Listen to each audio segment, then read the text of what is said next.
Hey everyone, what's going on? It's Eli here from Deep Discounts Club, and today I'm bringing you guys a look at this Brecious slow juicer. Right on top we have the user manual. Looks like there's also a recipe guide in there. Here is the juicer itself. So here the juicer has been assembled. You just want to put this on top. This part here goes on last. This is what the stuff will come out of. You've got this strainer piece here.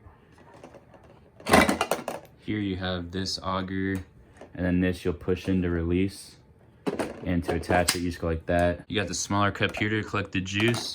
This big one will collect the remnants. It's pretty straightforward. Here you've got a reverse button. Here you got hard, here you got soft, just depending on what kind of fruit you have. And you'll just load the fruit into here, and then you'll use this and basically push it in. Let's go ahead and try this out with some apples.